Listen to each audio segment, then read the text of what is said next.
Bonjour, dans ce deuxième chapitre du livre Sois fort et courageux, je voudrais mettre l'emphase, je voudrais souligner le fait que l'homme de Dieu connaît le cœur de Dieu. Et apprendre à aimer comme Dieu aime nécessite de connaître le cœur de Dieu. Allons à la rencontre d'un prophète souvent mal compris, à savoir Jonas.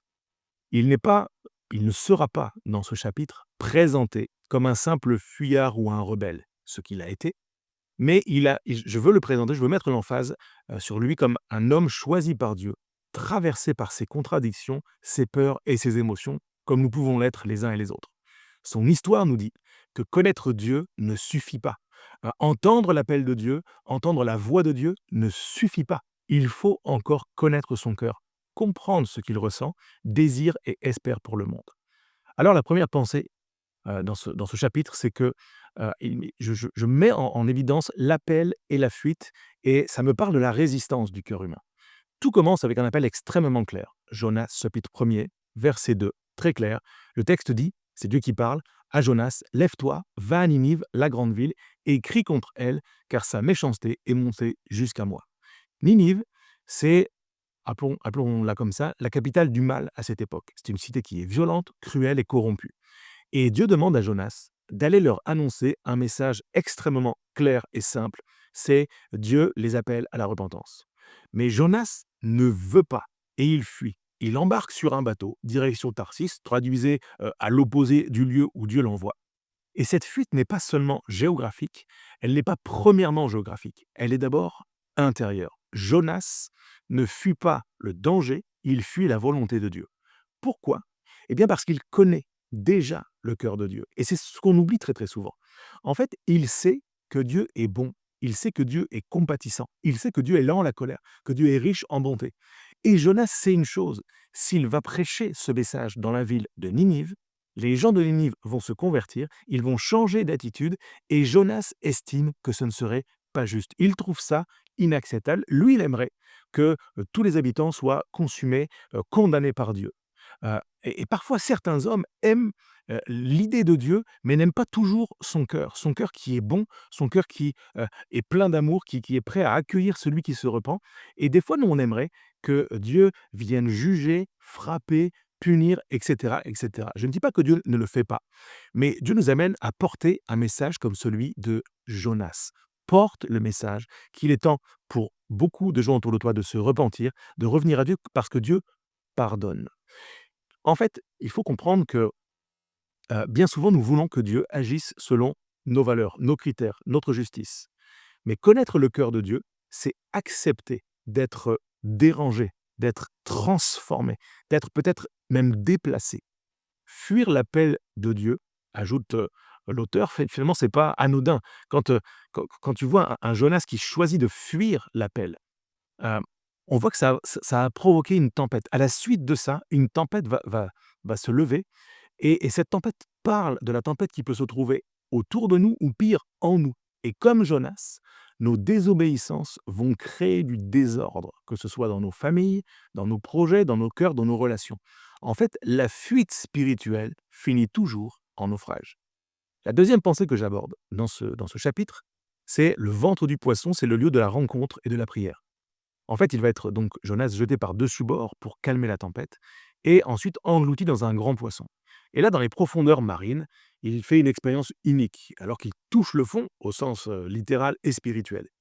Et c'est précisément dans cet endroit qui est sombre, étouffant, qui sent mauvais, où il est seul au monde, que quelque chose va se passer. Jonas prie. On trouve ça dans le deuxième chapitre du livre de Jonas. Jonas, dans le ventre du poisson, pria l'Éternel, son Dieu. Cette prière, elle n'est pas belle, elle n'est pas bien structurée. Cette prière, c'est un cri de repentance, un cri de détresse, un cri d'espérance. C'est le cri d'un arrogant qui fléchit, qui abandonne, qui capitule devant Dieu. Quand il n'y a plus rien, quand tout s'effondre, heureusement, il reste la prière. Dieu entend toujours les cris de celui ou de celle qui se repent, même au fond de l'abîme. Jonas découvre ici que Dieu n'est pas seulement le Dieu du ciel, mais aussi le Dieu des profondeurs. Il est celui qui écoute, même dans les ténèbres, celui qui relève, même au milieu de la désobéissance. Et donc après 3 jours, Dieu va ordonner aux poissons de vomir Jonas sur la terre ferme. Et la symbolique est claire, elle est forte. La prière fait toujours jaillir la vie. Elle nous ramène, elle nous fait sortir des profondeurs des ténèbres dans lesquelles on s'était tenu. Quand nous prions sincèrement, Dieu nous fait remonter à la surface. Même si nos choix nous ont parfois menés dans le lieu de la désolation, Dieu sait encore comment nous ramener. Le ventre du poisson devient une salle d'accouchement spirituel. Jonas en ressort transformé et prêt à obéir. Troisième pensée dans ce chapitre, c'est la pensée de la mission accomplie, de la victoire de la miséricorde. En fait, Dieu va redonner une chance à Jonas. Et il lui dit la même chose dans le chapitre 3 que dans le chapitre 1er. Lève-toi, va à Ninive, crie contre elle, la prédication que je t'ordonne. Mais cette fois-ci, Jonas obéit. Le message est le même, Dieu est le même, la volonté de Dieu n'a pas bougé, c'est Jonas qui a bougé et qui va bouger. Il prêche dans la ville, annonçant la colère divine, mais contre toute attente. Pas vraiment, puisque c'est exactement ce que Jonas redoutait. Le peuple de Ninive se repent. Des plus grands aux plus humbles, tous vont jeûner et implorer la miséricorde de Dieu. Et Dieu, fidèle à son cœur compatissant, son cœur qui est plein de bonté, qu'est-ce qu'il va faire? Eh bien, il va pardonner. C'est un moment de joie céleste. Une ville entière revient à Dieu. Mais pour Jonas, qui connaît le cœur de Dieu, c'est une forme de défaite. C'est fou, mais il sort de ce moment irrité, vexé, presque scandalisé que Dieu ait été si bon envers des gens si mauvais. Le texte dit dans Jonas 4 que cela déplut fort à Jonas et qu'il fut irrité.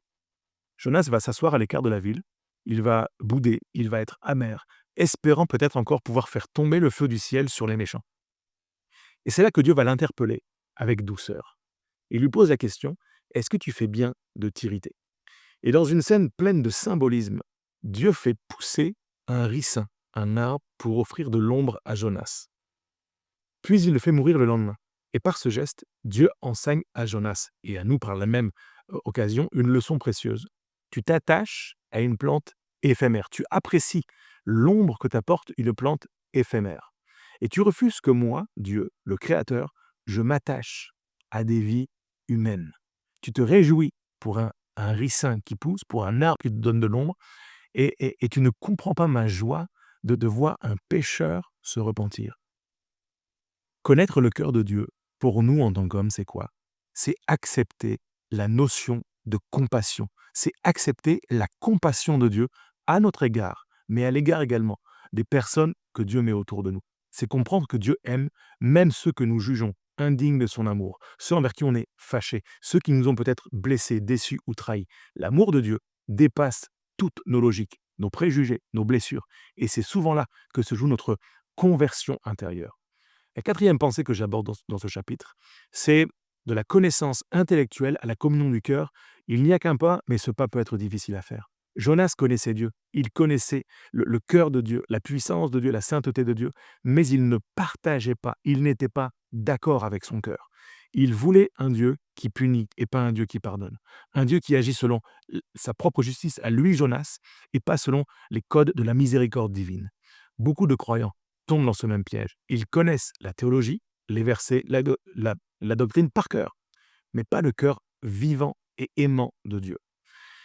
Tant que ce cœur, le cœur de Dieu ne nous transforme pas, notre foi va rester froide, rigide, partielle.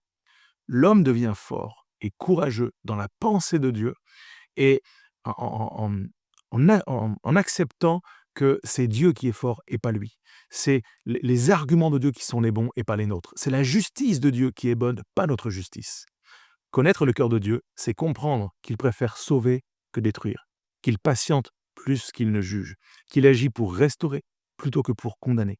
C'est cette révélation qui transforme un homme faible en homme fiable. Il devient le reflet du cœur de Dieu sur la terre. La cinquième leçon de ce passage, c'est une leçon spirituelle qui nous appelle à avoir un cœur à l'unisson. Le cœur de Dieu est notre métronome. Si nous voulons être forts et courageux, nous devons avoir un cœur qui bat au même rythme que le sien. Cela demande une conversion de notre regard, une restauration, une saine compréhension du jugement de Dieu et une ouverture à la compassion divine. Jonas n'était pas un homme faible. Il avait du courage, de la foi, du zèle, mais son zèle n'était pas aligné sur le cœur du Père. Il lui a fallu passer par la tempête, la solitude et la frustration pour comprendre que la force véritable naît dans l'amour. Alors pour devenir un homme fiable, il faut apprendre à dire Seigneur, donne-moi ton cœur. Et peut-être que le défi pour toi aujourd'hui serait de prier et de prendre du temps pendant plusieurs jours et tout le temps que ce sera nécessaire et aussi longtemps que tu n'auras pas le sentiment d'avoir le cœur de Dieu. Seigneur, donne-moi ton cœur. C'est une prière que je veux faire monter encore pour moi aujourd'hui et pour toi qui regarde cette vidéo. Seigneur, donne-moi ton cœur. Un cœur qui pardonne, un cœur qui espère, un cœur qui pleure sous la perdition des autres, qui désire la réconciliation plutôt que la vengeance. Un cœur qui garde l'espoir dans ce que la véritable repentance peut produire dans la vie d'une personne, d'une ville et d'une nation. Pour être fort et courageux, je dois connaître le cœur de Dieu, l'accepter et le laisser remplir le mien. La suite se trouve dans le livre Sois fort et courageux que tu peux retrouver sur jérémypoulet.com. À bientôt.